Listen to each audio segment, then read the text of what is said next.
When I was 11, I had to start learning about money. It's not because I had a part-time job or some lemonade stand that was super successful. It's because my parents got divorced.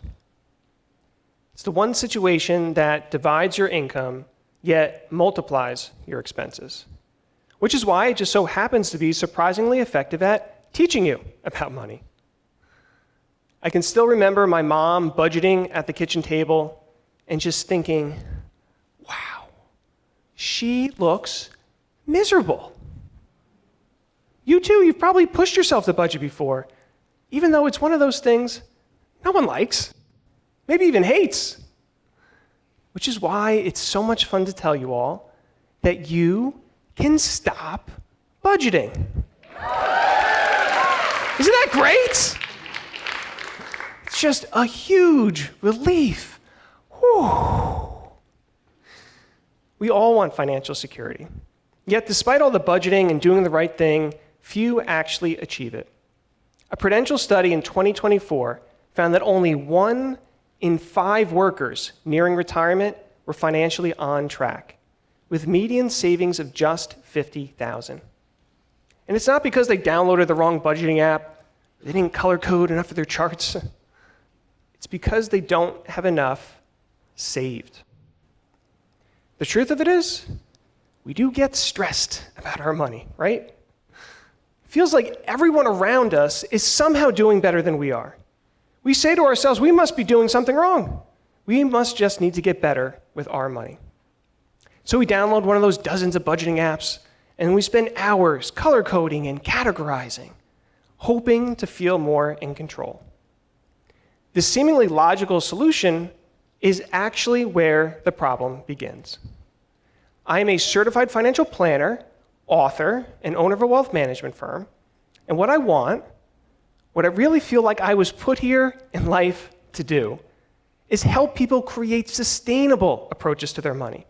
So you can get back to using your kitchen table for family game nights instead of using it to stress about your budget.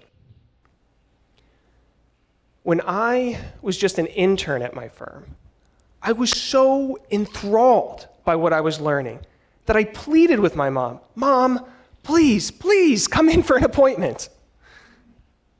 She resisted me though. After all, the only thing worse than talking with your spouse about money may be talking with a total stranger. My mom didn't have a spouse to talk with though. My father's addiction had left her a single mother of 3, returning to work after 15 years at home, all without a college degree. We lost our family home that was on the lake, had the nice big lawn and the 2-car garage, and we had to move into a much smaller home with barely any lawn and no garage. Now, eventually my mom, she relented. Being totally honest, I'm sure part of the reason was just to get me to stop bothering her about it. But also because she did need help with her money. And she was determined to do whatever she had to for me and my sisters. Now, as you might expect, going into a meeting like that, she was pretty uneasy. So she went through every document that she could think of. Our house became a barrage of bills and statements for what she thought she needed to be ready to do. Budgeting. But that isn't what Bob, the founder of the firm, focused on with her. 15 years her senior, Bob had this gentle wisdom that could just put anyone at ease. What he talked about with my mom instead is where she wanted to see herself in the future. What had to happen for her to feel secure enough to enjoy life? My mom said it wasn't just about making more money. Earlier in her life, she still worried about money, despite my father having a much larger income. Sure, there was more income, but there were also bigger bills. She said to feel secure, she would need to know how to create something for herself. Bob said he could help her attain that. Are we looking at the same situation? She said. If you could do that for me, I would dance for joy in your office. Bob just smiled and said, okay, you have a deal. Challenge accepted. A few weeks later, my mom returned, and thankfully for my mom, Bob was right. By the end of that meeting, my mom and Bob were dancing.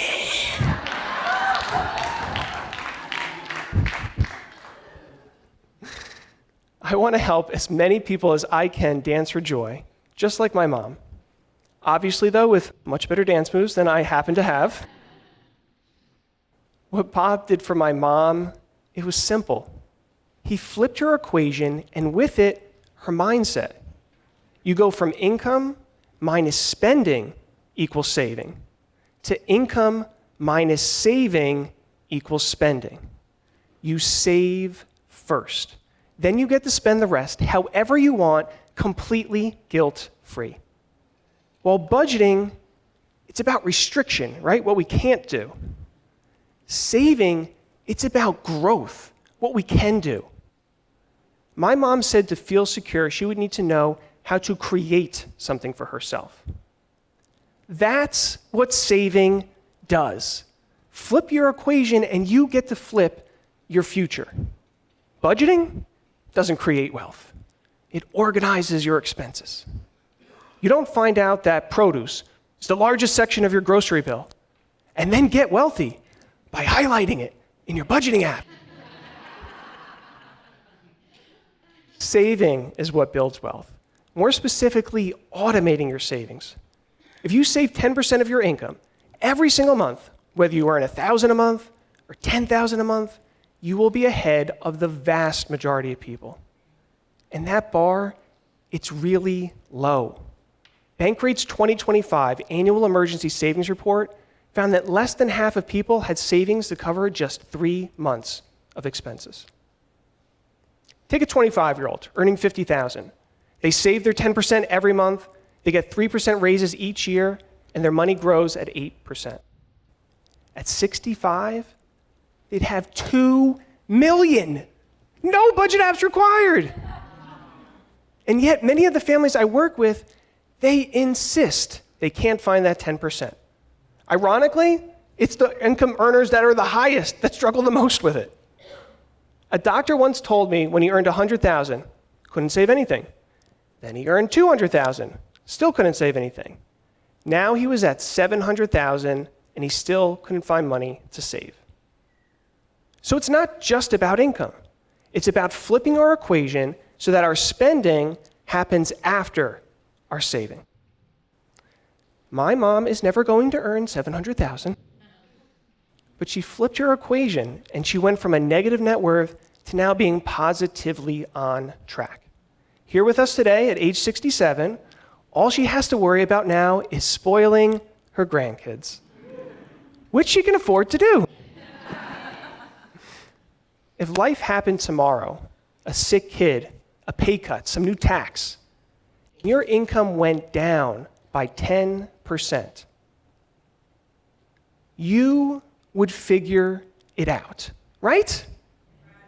So why not figure it out now and find that 10% for yourself? So here's what you can do at your kitchen table instead tonight. Number 1, calculate your 10%.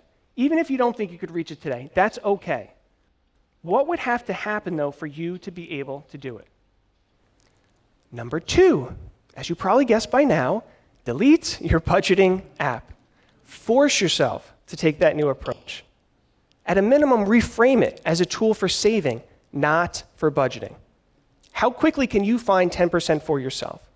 Once you do, ditch that app and spend the rest however you want, completely guilt-free.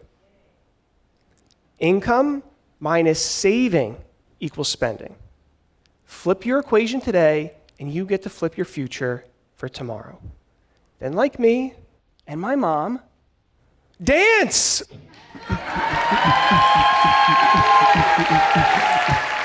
Thank you.